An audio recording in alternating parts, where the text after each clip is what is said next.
It is April the 8th, 2020, and we're now into week 3 of this partial UK lockdown due to the coronavirus pandemic. And I think 3 weeks in, I am starting to settle into some sort of routine. As of 1 PM today, the Prime Minister Boris Johnson was still in intensive care, but all signs are pointing to the fact that the government will be in the coming days announcing an extension to this initial 3-week lockdown. Now, I am still sleeping an awful lot, but the days I think are passing by relatively quickly, yet in the same breath, normal life as we knew it 3, 4, 5 weeks ago now seems so distant to me.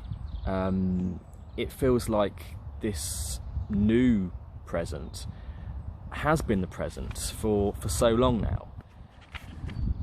I think I've had to consciously detach myself from what we all knew as normality, and I now am thinking of this period as something of a bubble that I've had to separate and almost park elsewhere, away from my immediate sightline,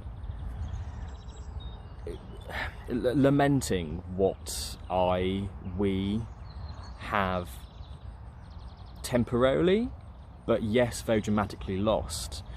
Wouldn't be a healthy way, certainly for me, to manage the upcoming weeks and months. And I think it's possibly my way of taking back a sense of control. It's my choice that I'm staying inside. It's my choice that I'm not seeing friends. Now, this of course is a complete fallacy and goes against human nature, but it certainly is a technique that I've had to consciously not only employ but also work at to manage and align myself with this so-called new norm. I'm also acutely aware that I need to satisfy and remind myself constantly that the days and weeks are not being wasted, and I'm determined to not view 2020 as a total write-off. I do think that by December 31st we will look back and either see this year as one of the slowest, one that we've had to drag ourselves through hour by hour at some points, or conversely one of the quickest. By year end we'll have very few, if any, events that we can use to plot and record the preceding 12 months. But this year shouldn't and absolutely cannot be one that is glossed over. We saw on Sunday Her Majesty the Queen address the nation and Commonwealth in a speech the likes of which we've only seen 5 times in her 68-year reign.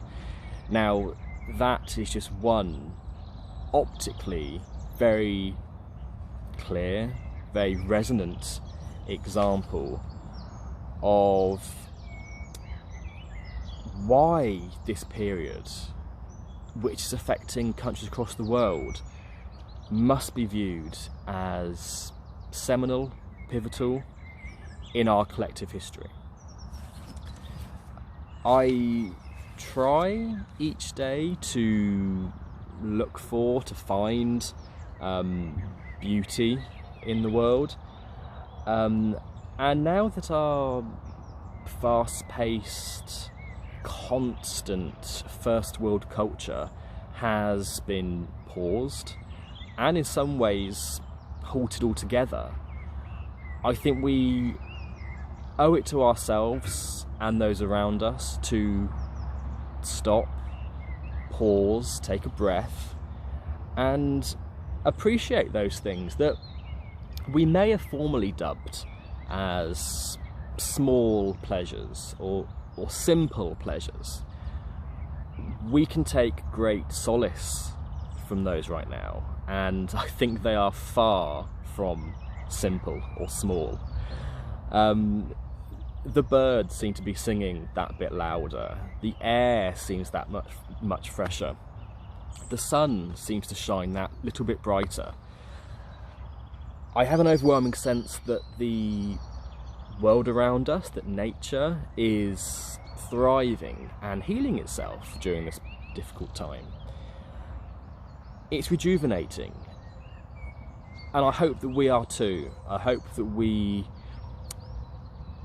recalibrate and reset, and that we learn from this, that we learn to appreciate our surroundings, appreciate and respect each other more, be kinder to each other. This is going to be a difficult time, and it is proving to be for all of us, to varying degrees. But I do hope that when we look back next year, after we've come through this, and we will come through this, when we look back in 2021, we will look back, and no matter how painful, how drawn out, and how, for many people, how heartbreaking this period has been, and is likely to continue to be, that we've grown from it, that we become a bit more well-rounded, a bit more aware of each other, aware of our place in the world and what we're doing to the world. I think certainly in my lifetime, of just shy of 30 years, this has been probably the only time, or certainly the most dramatic period that I've lived through, that has really forced me to realise that nothing is certain, nothing should be taken for granted. When that day comes, when, as the Queen very wonderfully put it on Sunday, when we do meet again, when we hug again, when we embrace again, when we laugh together again, that will be a very beautiful moment, and I hope that we don't forget that, and I don't think we will. I don't think we will. As ever, I wish all of you guys good health. I hope you stay safe, stay well, do what you can to manage this very difficult time. When able, I of course will help you guys as well.